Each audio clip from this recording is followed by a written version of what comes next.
दोस्तों यही गुफा है जो हमें अचानक से हम इधर से गुजर रहे थे तो हमको ये गुफा मिली और देखने में भी लगता है कि काफी प्राचीन गुफा होगी। ऊपर आप देख रहे हो ये काफी बड़े बड़े पत्थर मौजूद है। गुड मॉर्निंग दोस्तों, आपका स्वागत है मेरे और आपके चैनल में जिसका नाम है नेचर कल्चर एंड ब्यूटी।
दोस्तों ये जो रास्ता है ये दुर्गा देवी मंदिर के लिए जाता है।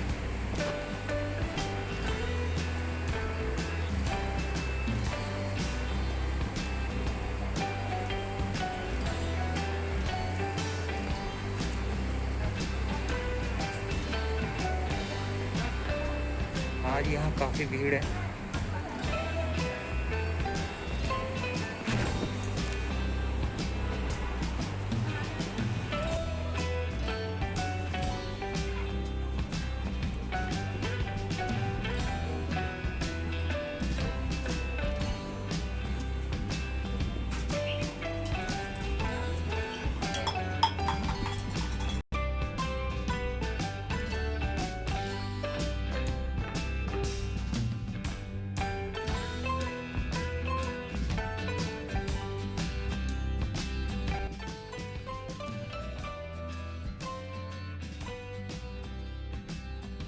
दोस्तों ये मंदिर का मेन भाग है जहां आपको प्राचीन शिवलिंग और माता रानी की लगभग 12 फीट लंबी गुफा मिलेगी।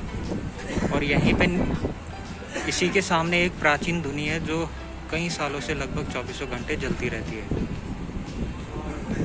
तो ये जो है ये प्राचीन मंदिर दुर्गा देवी का यही था जो आप अभी देख रहे हैं। और अभी जो सड़क के सामने है नए मंदिरों का निर्माण भी हुआ है कुछ साल पहले। और आज यहाँ लगभग काफ़ी भीड़ है। क्योंकि यहाँ श्रद्धालुओं की अपनी श्रद्धा भक्ति है और यहाँ लोग आते रहते हैं। जो भी आप प्रसाद लेते हैं, आपको प्रसाद लेने में फूल भी मिलेंगे जो आप यहाँ माता रानी को चढ़ाते हो।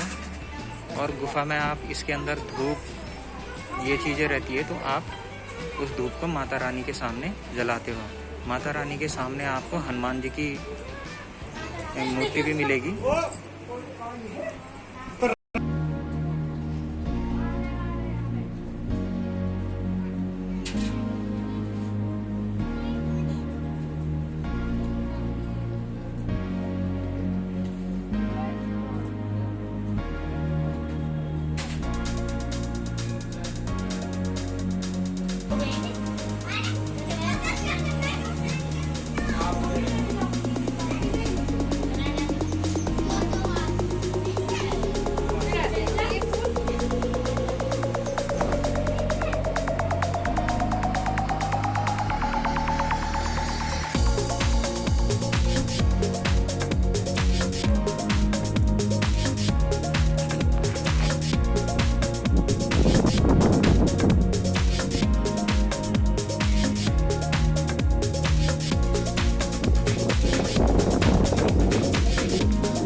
पूरा जो मंदिर है ये प्राकृतिक छटाओं के बीच मौजूद है। नीचे आप देख रहे हैं खो नदी।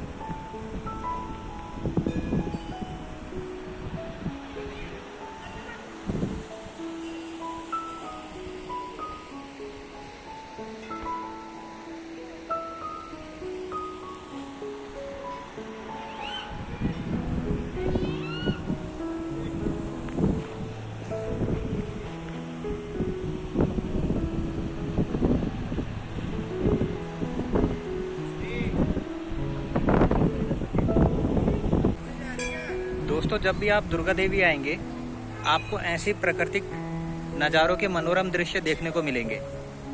अगर इस मंदिर की बात की जाए तो ये मंदिर लगभग कोटद्वार पौड़ी मोटर मार्ग पर लगभग वहाँ से 13 किलोमीटर की दूरी पर खोह नदी के किनारे स्थित है।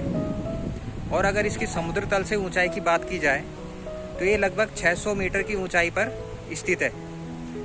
अगर बात करें आज की, तो आधुनिक दुर्गा मंदिर वो सड़क के किनारे ही स्थित है, लेकिन परंतु जो प्राचीन दुर्गा देवी मंदिर स्थित है वो आधुनिक मंदिर से थोड़ा नीचे है, जहां आपको 12 फीट लंबी गुफा देखने को मिलेगी और वहां माता की मूर्ति स्थित है। वहीं आपको एक प्राचीन शिवलिंग भी देखने को मिलेगा। और अगर इसकी बात की जाए तो स्थानीय निवासी इस मंदिर में बड़ी श्रद्धा भक्ति से देवी की पूजा भी करते हैं और उनका विश्वास है कि जो माँ दुर्गा है वे उन्हें आने वाले हर संकट से उनको बचाती है। तो आप यहाँ पे देख भी सकते हैं, जैसे कि दुर्गा देवी मंदिर सामने आपके मौजूद है। चैत्री और शारदीय नवरात्र में यहाँ भक्तों का बहुत तांता लगा रहता है और इस दौरान यहाँ कई श्रद्धालु भंडारे का आयोजन भी करते हैं। यदि बात की जाए तो श्रावण मास के सोमवार और शिवरात्रि में यहाँ भक्तों की संख्या बहुत ही ज़्यादा रहती है, जहाँ भक्त यहाँ शिव जी का जल अभिषेक करने आते हैं। दोस्तों, मैंने आपको इस व्लॉग में एक प्राचीन धुनी भी दिखाई थी और इस धुनी के बारे में कहा जाता है कि दीर्घकाल से ही लगभग निरंतर जलती रहती है। और इसके बारे में एक और तथ्य है, कहा जाता है कि अनेकों बार माँ दुर्गा का जो वाहन है अर्थात सिंह मंदिर में आकर माँ दुर्गा के दर्शन कर शांत भाव से लौट जाता है। यहाँ जो महात्मा रहते हैं वे उन पर कभी हमला नहीं करते। यहाँ पर जो महात्मा यहाँ पूजा अर्चना करते हैं उनको वो सिंह दिखाई देते हैं, लेकिन सिंह उन पर कभी अपनी कुदृष्टि नहीं डालता। कहा जाता है कि यह मंदिर पूर्व में बहुत छोटे आकार में हुआ करता था, किंतु दुगड्डा कोटद्वार के बीच सड़क निर्माण कार्य में व्यवधान आने के कारण ठेकेदार ने यहाँ एक भव्य मंदिर का निर्माण करवाया और उसके बाद से यहाँ कभी भी कोई व्यवधान नहीं आया। तो जब भी आप यहाँ आते हैं तो अपनी श्रद्धा भक्ति से आइए, और कहा यह जाता है कि यहाँ आने पे आपकी सारी मनोकामनाएं पूर्ण होती है। तो आप इस मंदिर में ज़रूर दर्शन करने आइए और पूरे भक्ति भाव से आइए, आपकी सारी मनोकामनाएं पूर्ण जरूर होंगी।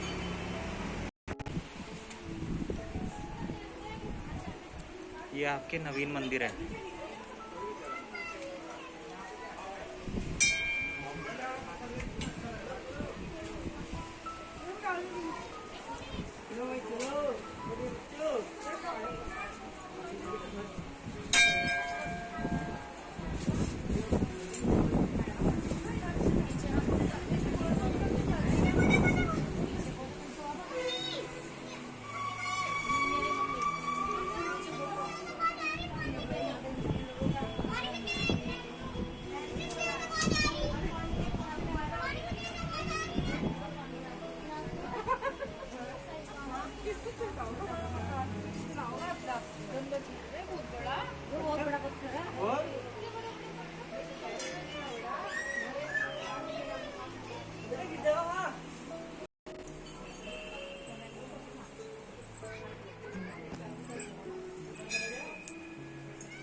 मेरे पीछे गुफा मौजूद है, और ये ऐसा नहीं है कि यहाँ आवाजाही बिल्कुल भी नहीं रहती है।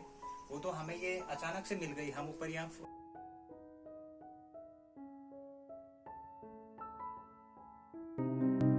तो उम्मीद करता हूँ कि आपको मेरा ये आज का ब्लॉग पसंद आया होगा।